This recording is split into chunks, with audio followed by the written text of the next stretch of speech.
మీ ఎలాంటి వ్యాపార ప్రకటనలకైనా వెంటనే మా ఛానల్ సంప్రదించండి.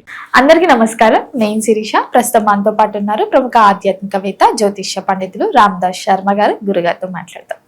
నమస్కారం గురుగారు. గురుగారు, ఈ జూన్ మాసంలో విశేషంగా ద్వాదశ రాశిలో అయిన మొదటి రాశి మేష రాశి వారికి ఎలా ఉండబోతుందంటారు? ఎలాంటి జాగ్రత్తలు తీసుకొస్తే ఈ జూన్ మాసం కలిసి వస్తుందంటారు? ముఖ్యంగా ఈ మాసంలో మేషరాశి వారి యొక్క గ్రహ గోచారం కూడా ఎలా ఉంటుందంటారు? ఒకసారి తెలియజేయండి. మేషరాశి గురించి చెప్పే ముందు జూన్ మాసంలో మనకి గ్రహస్థితి గోచార స్థితి ఎట్లా ఉందో నేను వివరిస్తాను. ఇప్పుడు జూన్ 2వ తారీఖు మధ్యాహ్నం టైంలో బృహస్పతి మిథున రాశి నుంచి కర్కాటక రాశికి సంక్రమణం జరుగుతుంది. ఇది గోచార రీత్యా చాలా చాలా ముఖ్యమైన సంక్రమణం యాక్చువల్లీ. ఎందుకంటే గురువు ఉచ్చస్థితిలోకి వస్తాడు. అప్పటిదాకా ఒక మామూలు స్థితిలో ఉన్న బృహస్పతి ఇప్పుడు ఉచ్చస్థితిలోకి వస్తాడు. ఈ ఉచ్చస్థితిలోకి రావడంతో చాలా రాశుల వాళ్ళకి దశ దిశ తిరుగుతాయి అన్నమాట. అందుకని ఈ గోచారం చాలా చాలా ముఖ్యమైనది. అయితే ఈ గోచార ఫలితాలు చెప్పే ముందు నేను ఎప్పుడూ చెప్పినట్టుగానే కొన్ని ముఖ్యమైన అంశాలు మనం పరిగణలోకి తీసుకోవాలి. అవేంటంటే గోచారం అనేది కేవలం ఒక 30% మాత్రమే, మిగతా 70% వ్యక్తిగత జాతకం మీద ఆధారపడి ఉంటుంది. పైగా ఈ గోచారం చూసుకునేప్పుడు వాళ్ళ జన్మరాశి నుంచి ఈ బృహస్పతి కానీ వేరే గ్రహాలు కానీ ఏ మూర్తిత్వం ఏంటి, మూర్తిత్వం అంటే సువర్ణమూర్తి, రజితమూర్తి, తామ్రమూర్తి, లోహమూర్తి అనేది చూసుకోవాలి. చూసుకున్న తర్వాత వాళ్ళ వ్యక్తిగత జాతకంలో ఈ గ్రహాలు బృహస్పతి కానీ శనీశ్వరుడు కానీ రాహు కానీ కేతు కానీ అంటే ఎక్కువ కాలం ఒక రాశిలో ఉండే గ్రహాలు వాళ్ళ జన్మజాతకంలో ఎలా ఉన్నాయో చూసుకొని వీటన్నిటిని కలిపి అప్పుడు గోచార ఫలితాలు చెప్పేది ఒక సాంప్రదాయం. అయితే చాలామందికి అంత ఓపిక ఉండదు కాబట్టి మామూలుగా సాధారణంగా రాశి నుంచి చెప్పేస్తూ ఉంటారు. అయితే ఇక్కడ ఇంకొక వాదన కూడా ఉన్నది ఇక్కడ. అదేంటంటే గోచారం అనేది రాశి నుంచి చూడాలా లేకపోతే లగ్నం నుంచి చూడాలని కొంతమంది అడుగుతారు. అయితే మన ఉత్తర భారతదేశంలో కొంతమంది లగ్నం నుంచి చూస్తారు, దక్షిణ భారతదేశంలో ఎక్కువ మంది రాశి నుంచి చూస్తారు. అయితే ఇక్కడ గమనించాల్సింది ఏంటంటే రాశి నుంచి చూస్తే ముందు ఏ గ్రహచారమైనా సరే ముందు మానసిక స్థితి మీద ప్రభావం చూపిస్తుంది. అందుకనే రాశి నుంచి చూడాలి. అంటే దాదాపు 70% గోచారాలు రాశి నుంచి చూస్తారు.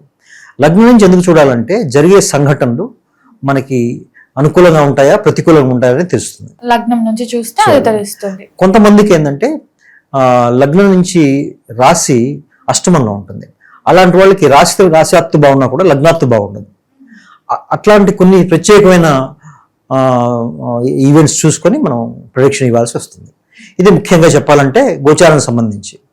ఇక మేషరాశికి వస్తే ఇప్పుడు మేషరాశిలో సూర్యుడు సంచారం చేస్తున్నాడు, సూర్యుడు తర్వాత బుధుడు కూడా. ఇప్పుడు మేష రాశి వాళ్ళకి జనరల్గా ఇప్పుడు మామూలు సాధారణ స్థితి ఎలా ఉంటుందంటే మీనంలో శనీశ్వరుడు సంచారం చేస్తున్నాడు. జూన్ 2వ తారీఖు నుంచి మిథునంలో నుంచి కర్కాటకంలోకి బృహస్పతి సంక్రమణం అవుతుంది. తర్వాత ఆ సమయానికే సూర్యుడు మిథునంలోకి వస్తాడు. 8వ తారీఖు సమయానికి శుక్రుడు కూడా కర్కాటకంలోకి వస్తాడు. తర్వాత కేతు సింహంలో ఉన్నాడు, తర్వాత రాహు కుంభంలో ఉన్నాడు. ఇది గ్రహస్థితి గోచార స్థితి. వాళ్ళకి మేషరాశి వాళ్ళకి ప్రత్యేకంగా చెప్పాలంటే బృహస్పతి 3వ స్థానం నుంచి 4వ స్థానానికి సంక్రమణం జరుగుతోంది, ఉచ్చ వస్తుంది. మేషరాశి వాళ్ళకి బృహస్పతి ఎలా కారకుడు అంటే 12వ స్థానానికి 9వ స్థానానికి ఆయన అధిపతి. సో దాని రిజల్ట్స్ పరిశీలనలోకి తీసుకొని చెప్పాలి ఇక్కడ గోచారం. వీళ్ళకి 4వ స్థానంలోకి సంచారం రావడం వల్ల బృహస్పతి వీళ్ళకి ఈ ప్రాపర్టీ సంబంధించిన వ్యవహారాల్లో వాళ్ళకి కొన్ని సంఘటనలు జరుగుతాయి. అంటే వ్యతిరేకంగా జరుగుతాయా అనుకూలంగా జరుగుతాయా? వాళ్ళకి కొంత మిక్స్డ్గా ఉంటాయి. అంటే పూర్తిగా అనుకూలం అని చెప్పలేం, పూర్తిగా ప్రతికూలం అని చెప్పలేం. ప్రాపర్టీస్ అమ్మడం, వాటి నుంచి ఇన్కమ్ రావడం, కొన్ని ప్రాపర్టీస్ అమ్మాల్సి రావడం ఇలాంటివి జరుగుతాయి. విద్యార్థులు ఎవరైనా ఉంటే విద్యార్థులకి అనుకూలమైన కాలం ఉంటుంది. తర్వాత ఈ మేషరాశి వాళ్ళకి ఏంటంటే వేరే గ్రహాలు తీసుకుంటే జూన్ మాసంలో శని భగవాన్ సంచారం 12వ రాశిలో జరుగుతుంది. అంటే వీళ్ళకి ఈలనాటి శని మొదలై నడుస్తుంది, మొదటి భాగంలో ఉంది. దానివల్ల ఏంటంటే ఆర్థికంగా కొంచెం ఇబ్బందులు పడుతూ ఉంటారు. కుటుంబ వ్యవహారాలు కొంచెం తగాదాలు, తర్వాత మనశ్శాంతి లేకపోవడం, తర్వాత వీళ్ళు ఏది మాట్లాడినా ఎదుటి వాళ్ళు అపార్థం చేసుకోవడం, కొంత ఆరోగ్య సమస్యలు అవన్నీ ఉంటాయి. అలాంటివి కొంచెం ఎదుర్కోవాల్సి వస్తుంది జూన్ మాసంలో. అయితే బృహస్పతి సంచారం 3 నుంచి 4కు రావడం వల్ల కొంతవరకు పర్వాలేదు. అయితే నాలుగో స్థానంలో బృహస్పతి పూర్తిగా యోగించడు, అయినప్పటికీ కూడా 3వ స్థానానికంటే కొంతవరకు మెరుగని చెప్పచ్చు.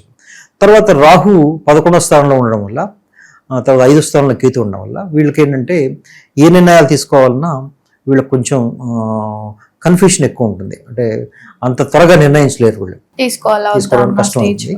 అలాగే 11వ స్థానం రాహు ఉండడం వల్ల ఏమవుతుందంటే మిత్రుల నుంచి సహకారం ఏదైనా కావాలంటే సహకారం అందుతుంది వీళ్ళకి. దానివల్ల ఏంటంటే కొన్ని కష్టాల నుంచి గట్టెక్కుతారు మేషరాశి వాళ్ళు. అయితే ఇప్పుడు మేషరాశి వాళ్ళకి రాష్ట్రాధిపతి గోచారం కూడా చూస్తే రాష్ట్రాధిపతి కూడా రాశి మారుతున్నాడు. ఆయన ఏంటంటే వృషభం నుంచి వృషభంలోకి వెళ్తున్నాడు. దానివల్ల కూడా కొంత మేలు జరిగే అవకాశం ఉంది. అయితే శనీశ్వరుడు ఇచ్చే ఫలితాల కంటే కుజుడు ఇచ్చే ఫలితాలు కొంతవరకు మెరుగ్గా ఉంటాయి. ఇక్కడే గోచారం ఎలా చూడాలంటే కొన్ని గ్రహాల చారం వల్ల వేధ అనేది వస్తుంది. వేధ అంటే ఈ ఎక్కువ కాలం ఉండే గ్రహాలు శనీశ్వరుడు, బృహస్పతి, వాటికి వేధ అనేది వస్తుంది. దానివల్ల వాటి ప్రభావం కొంత తగ్గుతుంది. ఇట్లా చూసుకోవాలి.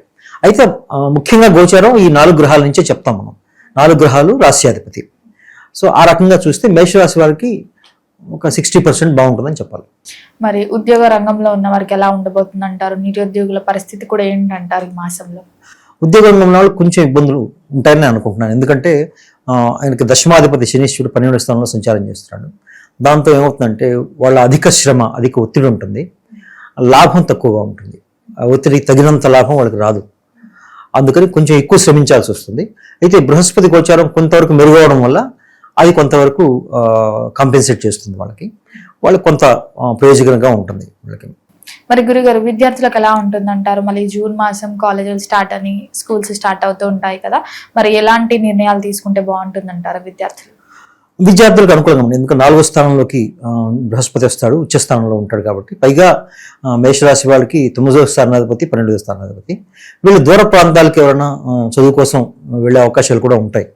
విదేశీ యోగం కూడా ఉందంటారా? విదేశీ యోగం కూడా ఉంది, వెళ్ళే అవకాశాలు ఉన్నాయి. ఎందుకంటే 4వ స్థానంలోకి గురువు రావడం, ఆయన 12వ స్థానానికి అధిపతి అవడం మేషరాశి వాళ్ళకి విదేశీ యోగం వచ్చే అవకాశం ఉంది, ప్రయత్నం చేసుకుంటే గట్టిగా. అయితే శని భగవాన్ సంచారం వల్ల కొన్ని అడ్డంకులు వస్తాయి. వాటికి పరిహారాలు చేసుకుంటే వాళ్ళు కొంచెం ముందుకు వెళ్ళే అవకాశం కూడా ఉంది. గురుగారు, మరి ఈ జూన్ మాసంలో నిజ జ్యేష్ఠ మాసం కూడా ప్రారంభం అవుతూ ఉంటుంది. మరి ఈ నిజ జ్యేష్ఠ మాసంలో ఎవరైతే మేషరాశి వారికి వివాహం జరగలేదో వివాహ యోగం ఉందంటారు ఈ మాసంలో వీరికి? వివాహ యోగం అంటే ఉన్నది, కానీ ఈ మాసంలో చేసుకోరు కాబట్టి దాని గురించి ఆలోచించడం అనేది ప్రస్తుతానికి అవసరం లేదు. కానీ జూన్ మాసంలో ఆఫ్టర్ మధ్యలో స్టార్ట్ అవుతుంది కదా నిజ జ్యేష్ఠ, అప్పటి నుంచి ముహూర్తాలు ఉంటాయి. సో ఆ యోగం ఉందంటారా మరి వివాహ యోగం? శుక్రుడు 5వ స్థానంలోకి వస్తున్నాడు, జూపిటర్ తో కలిసి ఉంటాడు కాబట్టి బృహస్పతితో ముందుకెళ్లే అవకాశం ఉంది. అయితే మనం ఇంతకుముందే చెప్పుకున్నట్టు శని భగవాన్ గోచారం వల్ల ఆయన వెనక్కి లాగుతుంటారు, వీళ్ళు ముందుకు లాగుతూ ఉంటారు. సో ఇట్లా వెనక ముందు అవుతుంది. ఎక్కువ కృషి చేసి ఎక్కువ పరిహారాలు చేసుకొని ప్రయత్నిస్తే తప్పకుండా వివాహాల్లో సఫలీకృతులు అవుతారు. మరి కుటుంబ వాతావరణం కూడా ఎలా ఉంటుందంటారు? కుటుంబ వాతావరణం జూన్ 5వ తారీఖు నుంచి బాగుంటుంది, మా వీళ్ళకి బాగానే ఉంటుంది. అయితే అప్పుడప్పుడు ఒడిదుడుకులు ఉన్నప్పటికీ కూడా బృహస్పతి శుక్రుని గోచారం వల్ల కొంతవరకు మెరుగయ్యే అవకాశం ఉంది. జూన్ 2 కి గురు గ్రహ సంచారం జరుగుతూ ఉంది కదా, మరి ఈ మేషరాశి వారికి ఎలాంటి బెనిఫిట్స్ ఉంటాయి అంటారు? ఆ గురుగ్రహ సంచారం వల్ల ఎలాంటి లాభాలు వీళ్ళు పొందొచ్చు అంటారు? వీళ్ళకి ముఖ్యంగా ఏంటంటే మనశ్శాంతి మెరుగవుతుంది వీళ్ళకి అంత ముందులాగా మనశ్శాంతి. ఎందుకంటే 4వ స్థానాన్ని జాతకంలో సుఖస్థానం అంటారు. సుఖస్థానంలో ఎప్పుడైతే బృహస్పతి వస్తాడో కొంతవరకు మనశ్శాంతి మెరుగవుతుంది. ఈ వీళ్ళకి ఈ ప్రాపర్టీస్కి, ఇల్లు, భూములు, వాటికి సంబంధించిన రాబడి వచ్చే అవకాశం ఉంది కాబట్టి కొంత రాబడి పెరుగుతుంది. తద్వారా కొంచెం సంతోషం వస్తుంది. తర్వాత వృత్తి వ్యాపారాల్లో కొంతవరకు కొంచెం పర్వాలేదు, బృహస్పతి గోచారం వల్ల వీళ్ళకి ముందుకెళ్తాయి. శనీశ్వరుడి మీద ఇప్పుడు శని భగవాన్ మీద దృష్టి వస్తుంది, గురు భగవాన్ దృష్టి వస్తుంది కాబట్టి ఆయన ఇచ్చే ఫలితాలు కొంత మేరకు నెగిటివ్ ఫలితాలు తగ్గుతాయి. దానివల్ల కొన్ని విషయాలు ముందుకెళ్లే అవకాశం ఉంది.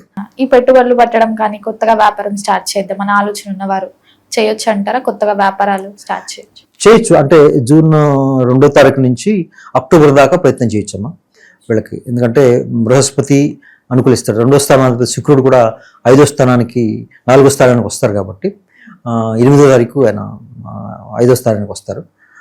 కాబట్టి ఈ స్పెక్యులేషన్స్ అంటే వీటికి సంబంధించిన ఇన్వెస్ట్మెంట్స్ అట్లాంటివన్నీ ఉంటే, పెట్టుబడులు ఏమి ఉంటే అవి కొంచెం రాణించే అవకాశం ఉంది. మరి గురుగారు, ఈ మేషరాశి వారు అందరూ ఎవరైతే ఉన్నారో అందరు ప్రతి రంగంలో వారు ఈ మాసమంతా కలిసి రావాలంటే ఏ దైవారాధన చేస్తే బాగుంటుందంటారు? ఎలాంటి పరిహారాలు చేసుకుంటే ఈ మాసమంతా బాగుంటుందంటారు? ముఖ్యంగా వీళ్ళని వెనక్కి లాగేది బృహస్పతి కాదు, ఇప్పుడు శని భగవానుడే. ఎందుకంటే ఏలినాటి శని నడుస్తుంది కాబట్టి వీళ్ళకి శని భగవాన్ సంబంధించి పరిహారాలు చేసుకోవాలి. వీళ్ళు ఇంకా కొంతకాలం చేయాల్సి వస్తుంది, కనీసం ఇంకా 3.5 సంవత్సరాలు చేయాల్సి వస్తుంది. శని భగవాన్ సంబంధించిన పరిహారాలు ఏంటంటే ఆంజనేయ స్వామి ఆరాధన చేయాలి, ఆయన స్తోత్రాలు, హనుమాన్ చాలీసా అలాంటివి చదువుకోవడం. తర్వాత కనీసం నెలకు ఒకసారైనా శని భగవాన్ తైలాభిషేకం చేసుకోవడం, పరమేశ్వర ఆరాధన, అవి చేస్తే ఈ ఆర్థిక వ్యవహారాల్లో ఇట్లాంటి వాటిల్లో కుటుంబ వ్యవహారాల్లో కొంచెం ముందుకెళ్ళే అవకాశం ఉంది వీళ్ళకి. అయితే బృహస్పతి ఇచ్చే ఫలితాలు ఎలాగో ఉంటాయి వీళ్ళకి, రాబడి గురించి వాటి గురించి. అయితే వీళ్ళకి అదృష్టం ఏంటంటే బృహస్పతి దృష్టి శని భగవాన్ మీద ఉండడంతో ఆయన ఇచ్చే నెగిటివ్ ఫలితాలు తగ్గుతాయి. ఇప్పుడు ఈనాటి శని సంబంధించిన నెగిటివ్ ఫలితాలు కూడా తగ్గుతాయి కాబట్టి కొంత మేరకు ఈ పరిహారాలు, శని భగవాన్ పరిహారాలు చేసుకుంటే వాళ్ళకి బాగుంటుందని చెప్పొచ్చు. గురుగారు, మొత్తం మీద జూన్ మాసంలో మేషరాశి వారికి ఎలా ఉంది, ఎలాంటి జాగ్రత్తలు తీసుకోవాలో తెలియజేసేందుకు ధన్యవాదాలు.